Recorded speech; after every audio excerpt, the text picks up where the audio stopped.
De volta com o nosso Ligado na Cidade, agora 10 horas e 34 minutos, em áudio e vídeo conosco, a psicóloga Karina Marcucci. Karina, seja bem-vinda à Jovem Pan, é bom ouvi-la aqui, viu? Muito obrigada, eu agradeço a oportunidade. Aliás, uma pauta bastante interessante e importante sobre como os líderes e empresários podem lidar com o atual contexto sem esmorecer e não deixar de motivar as suas equipes. Líderes estão tendo que se reinventar, não, Karina?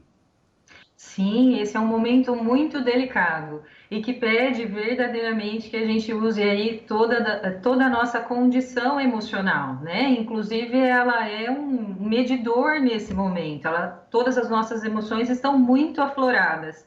Não basta só mais a condição da condição de decisão consciente. Agora a gente precisa usar também aquele conteúdo todo que está dentro da gente, né? Que vem sendo escrito aí ao longo da vida, que são as nossas emoções. Elas vão dizer como a gente reage nesse momento e o quanto de equilíbrio a gente tem a partir daí. Karina, as pessoas querem que os líderes tracem um caminho claro a ser trilhado nesse momento, o que não é tão simples assim, já que não temos previsibilidade nenhuma, né? Nós tivemos agora há pouco aqui, Karina, a fala do presidente da Câmara Municipal de Bauru, Dr. José Roberto Segala, um promotor aposentado, engenheiro de formação, uma pessoa altamente qualificada, dizendo que nós nos encontramos agora como se fosse a letra Y, naquele momento da bifurcação. Ninguém tem absoluta condição de dizer se o correto é ir para a esquerda ou para a direita. Entretanto, os líderes estão sendo cobrados. Como eles devem reagir? Então, verdadeiramente, nós estamos vivendo uma encruzilhada. E isso vem, inclusive pela nossa biologia, porque o nosso cérebro, ele trabalha no modo preditivo, né? Ele prevê para poder sobreviver. E quando a gente não tem algo de claro, né? Nós não temos uma demanda clara. Nesse momento, a gente tem uma polifonia de vozes, né? Dizendo coisas diferentes, não há verdadeiramente uma condição clara. Isso faz com que cada um de nós, né, principalmente os líderes, principalmente aqueles que estão à frente, eles precisam ter, além de um comando, uma liderança mais inteligente, estar próximo dos seus colaboradores, agrupar, trazer essas pessoas mais para perto, justamente para ter uma visão mais clara do que é a companhia, seja ela pequena ou grande, né? Quais são os objetivos, ter mais flexibilidade, talvez nesse momento, pensar menos no lucro e mais na cooperação. Nós vamos verdadeiramente ter que usar mais da nossa inteligência emocional, de todos os conteúdos que nós temos enquanto seres. A nossa empatia, a resiliência na condição de tomar pancada o tempo todo, né? Principalmente num cenário onde não se sabe verdadeiramente como se fica pós-Covid, né? E agrupar todas essas, agora é hora do autoconhecimento, de olhar para dentro, acalmar essa polifonia de vozes e verdadeiramente olhar para frente, mas unindo as pessoas, mesmo que não fisicamente, usando dos recursos que nós temos para ter melhores ideias, para usar da criatividade. Esse é o momento de se reinventar. Agora, Karine, quem está na linha de frente nesta pandemia, como os profissionais de saúde, como manter a integridade emocional? Então, verdadeiramente, essas pessoas estão sendo exigidas em seu máximo, né? Elas estão aí dando o melhor de si. O ideal é que quando você volte para a tua casa, que você saia da linha de frente, você volte para a tua casa, é que você afaste um pouco desse foco. O importante, quando a gente está diante da ansiedade, né? Porque esse momento ele propõe a ansiedade. A ansiedade, ela faz com que o nosso foco de atenção afunile. E muitas vezes você se sente sem recursos para lidar. E essa pessoa que passou o tempo todo de frente, recebendo essa demanda, é natural que ela esteja mais exausta, é natural que verdadeiramente mais estressada e com mais dificuldades para lidar com pequenas coisas. Então, nesse momento, o ideal é que se olhe para o todo e que se dê menos valor para coisas que não são necessárias nesse momento. E sempre se perguntar, isso que está se passando comigo, que eu estou pensando, que está me incomodando, isso está no meu controle? Se a resposta for não, que utilidade isso tem na sua mente? Nenhuma, né? Mas se isso for sim, talvez olhar para isso como algo que você possa, então, buscar recursos para agir. Perfeito. Agora, Karina, diante do que a gente tem vivido, é possível encontrar vantagens para todos nós neste momento que estamos vivendo? O que se pode tirar de bom disso tudo, Karina? Sim, é possível. Quanto tempo fazia que nós, enquanto pessoas, não podíamos estar tão próximo dos nossos entes queridos, entender, sentir de verdade as crianças. Muitas vezes, claro que é um desafio você orientar uma criança a fazer o dever de casa, dentro de casa, mantendo as rotinas, mas a gente está podendo viver algo que não era possível antes, né? Então, existe sim, existe também um desafio nas empresas, sim. Verdadeiramente, vários setores têm uma tendência a distinguir, mas vários outros tendem a virar o novo álcool gel, né? Que de uma hora para outra virou a vedete Sim. de um país, de um mundo, né? Então, o que diferencia também é a atitude mental e como você recebe o impacto. Cada um de nós é impactado de uma forma. O importante é que nesse momento a gente consiga equilibrar as emoções, nem potencializar demais o medo, também não fugir dele totalmente, né? É importante que a gente tenha bom senso, colha as informações que são necessárias, mas não absorva tudo aquilo que, de alguma forma, a gente sabe que tem muito lixo no meio do caminho, né? Faça a gente, de alguma forma, possa, a partir de agora, cada um no seu segmento, olhar o que é importante e o que é possível de ser modificado de pronto. O nosso mundo, ele pede cooperação agora. Ele pede cooperação, ele pede criatividade, uma tomada de decisão mais clara, mas também uma comunicação transparente. Se eu for transparente com os meus colaboradores, possivelmente eles vão estar ao meu lado e vão me ajudar a ver coisas que talvez sozinho eu não esteja conseguindo ver. Karina, quando nós temos um desafio à frente, quando a gente consegue prever esse desafio, vou só fazer uma analogia aqui ao futebol. Um time que chega à final de um campeonato sabe qual será o seu adversário e muito provavelmente estude, analise as jogadas, como esse time entra em campo, de que forma vai se colocar ali, será a postura, enfim, tal. Então tem como se preparar para enfrentar um desafio, nesse caso no futebol, um desafio gigantesco com a final de campeonato. Agora, como se preparar para os desafios e quais serão eles nesse pós-pandemia? Bom, veja, todos nós estamos vivendo, né? Então Sim. não há nada de definitivo e concreto. O que eu te digo hoje pode ser alterado ou ainda assim melhorado a longo prazo, né? Porque a gente está vivendo isso ainda. Então, o que eu posso te dizer é o seguinte: cada vez mais nós estamos sendo obrigados a olhar para a nossa dinâmica interior. O que é isso? Tudo aquilo que nós temos de recursos, tudo aquilo que nós trazemos enquanto pessoas únicas que somos, né? Então, nós vamos ter que aprender, levantar e cair e aprender com as nossas emoções. Mas eu acredito que o que faz total diferença é verdadeiramente você traçar um foco e seguir. Claro, não se sabe verdadeiramente no que vai chegar, mas quando você traça para o seu núcleo, para as pessoas que estão próximas a você, uma condição de continuar, apesar da dor, se protegendo dentro daquilo que as autoridades de saúde pedem e todos os recursos que são falados, mas ainda assim, dentro do seu mundo, se organizar, é natural que você consiga passar com o mínimo. Não dá para falar que não existe, não dá para falar que todo mundo vai sair sem nenhum tipo de arranhão, mas eu acredito que quando a gente consegue se organizar e ter aí, como eu disse, maior resiliência. O que é isso? Isso é recurso que a gente pegou da física, né? Materiais, quando são de alguma forma tocados, eles têm uma elasticidade, se adaptam à mudança. Nós, enquanto seres humanos, também temos, tá? E o que fez o cérebro humano chegar nesse nível de evolução que nós temos hoje foi justamente a condição de resolver problemas.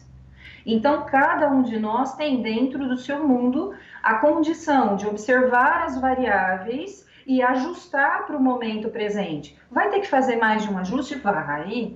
Talvez diário, sim. Então, essa rapidez na condição de levar a pancada e se adaptar é que vai fazer a diferença nesse momento. Karina, um parêntese do nosso roteiro, aproveitando a fala da resiliência, eu acho que é importante nesse momento, e quero te ouvir nesse sentido, a tua orientação, mostrar para as crianças que isto é resiliência, que eu estou querendo dizer assim, nós temos jovens cada vez menos preparados para o não, cada vez menos desafiados, né, porque os pais tentam compensar ausências com uma superproteção, algo que é terrível para a formação desses, né, para esses calos que a vida dá. Né? Então é importante mostrar para essas crianças agora, para esses jovens, que o que nós estamos tendo agora, ou teremos nesse pós-pandemia, se chama resiliência, para que eles se acostumem com isso?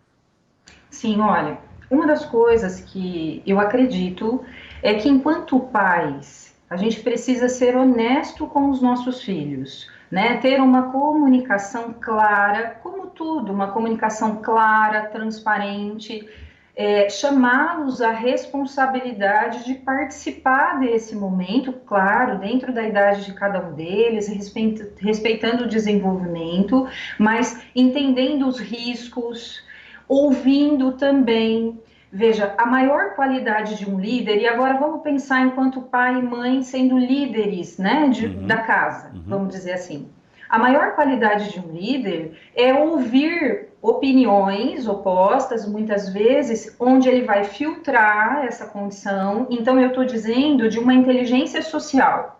Eu ouço e sou capaz de administrar cada uma dessas opiniões, ideias. Às vezes os jovens também têm muito a contribuir, né? Porque eles já nasceram numa realidade diferente, mais conectado, né? Sim. Então talvez possam surgir ideias, coisas que podem ser aproveitadas naquele momento. Realmente a condição agora é agregar para continuar. Agora, e qual será o aprendizado, o legado após essa crise, Karina? Olha, eu acredito que entre mortos e feridos, né, maneira de dizer, mas assim, é claro que todos nós vamos cair, levantar em algum aspecto, mas eu acredito que a gente vai sair muito mais forte enquanto grupo, enquanto existência, né, e que realmente muitas coisas vão ter que ser revistas, mas aquelas que ficarem tendem a ser mais sólidas e mais ligadas ao ecossistema de uma forma geral, um ecossistema sustentável. Um lugar onde a gente quer viver, onde a gente vai viver melhor. Essa é a minha expectativa. E enquanto seres humanos, o que nos fez chegar até aqui na evolução foi o otimismo. O otimismo de que vai passar, de que a gente vai sim ter que se reinventar. Então não dá para esquecer a condição de que existe, mas mediante a isso, o que de fato eu posso fazer? Será que as atitudes que eu estou tendo hoje, elas têm uma utilidade? Tá. Isso é construtivo ou é destrutivo? Sempre se pergunte isso antes de se comparar com alguém, ou antes de apontar o dedo para alguém, antes de fazer verdadeiramente críticas, né? Pergunte se isso é construtivo ou destrutivo. Por quê? Porque todos nós, nesse momento, estamos vivendo um achatamento do nosso limiar de resistência. Então é natural que a gente exploda mais, é natural que a gente fique mais reativo, tá bom? Então eu tô pedindo que nas relações, o que é isso? Na relação com teu marido, com a tua esposa, na relação com teus filhos, você se dê a oportunidade de ouvir e de agregar, entendendo que o diferente não necessariamente é ruim, ele é só diferente. Agora, faz sentido? Faz absoluto sentido. Agora, eu confesso que eu estou ansioso para ouvir a tua resposta para esta questão. Nós estávamos muito permissivos com costumes gerados por uma agilidade desnecessária. Até então, dávamos mais importância à quantidade do que aos valores, Karina? Olha, é difícil dizer categoricamente sim ou não. Eu prefiro dizer o seguinte: até aquele momento, antes da pandemia, isso fazia sentido, né? Uhum. Era a forma que a gente foi se desenvolvendo realmente, num período de vida, num período de construção, uma condição de uma cultura mais egóica, onde eu sou por mim, né? Uma condição de uma construção nesse sentido.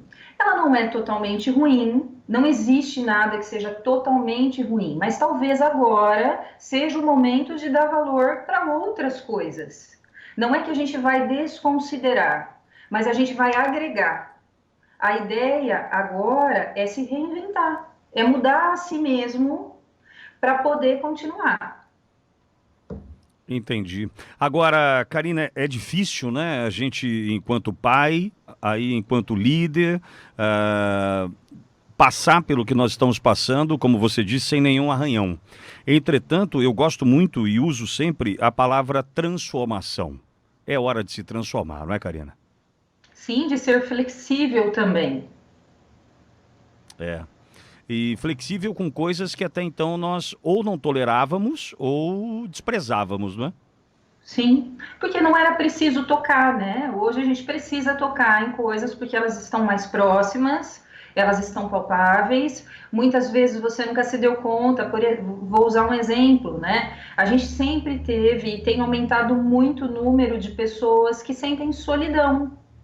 E não é porque você está dentro de casa com o teu filho que ele deixou de sentir solidão. Então, o ideal é que a partir de agora a gente olhe para o outro como um ser humano que tem N emoções e que você pode muitas vezes com um gesto, com a aproximação, com um abraço, ter um entendimento que antes você não sentia que podia. Hoje você pode. Eu vejo daqui de dentro muitas coisas que estão desagregadas pelo medo, mas eu também vejo um movimento positivo das famílias. E veja, as famílias são núcleos que se expandem. Nós levamos as emoções que construímos para todas as nossas áreas, seja pessoal ou profissional, não dá para separar, nós somos gente. E é gente que alimenta todos os setores. Então, se a gente puder, nesse momento, abrir espaço para cooperar, para estar mais próximo e para ter um entendimento de que o diferente não é ruim, ele só é diferente, né? Uhum. E a gente vai precisar abrir espaço para ele. Eu acredito que a gente vai sair bem, claro, dentro de um contexto onde a gente tem que se reinventar. Karina, como te encontrar nas redes? Você está em redes sociais? Você conversa com pessoas nas redes? Sim. Como te encontrar, Karina? Karina Marcucci, né? E Ação Mental, que é o nome da minha clínica. Karina Marcucci, só para falar para o ouvinte Jovem Pan, Karina com K, Marcucci, Marcucci, Marcucci, certo? Isso, eu disponho de site, estou nas mídias sociais, se a pessoa tiver alguma dúvida, quiser falar comigo, eu estou à disposição. Eu acho que é o momento da gente se ajudar. Como é o nome da sua clínica, Karina? Ação Mental. Ação Mental? Isso. Perfeito. A Karina Marcucci, Ação Mental, você acha nas redes sociais e pode continuar essa conversa com a Karina nas redes. Conversa também bastante importante e fundamental para esse momento de realinhamento, né, de pivotar as ideias, colocar a casa no lugar e para você líder, um momento sem dúvida alguma desafiador. Karina, muito obrigado pela oportunidade de te ouvir aqui na Jovem Pan. Eu que agradeço, estou à disposição. Nós também. Obrigado, Karina Marcucci, psicóloga, conversando conosco, 10h50.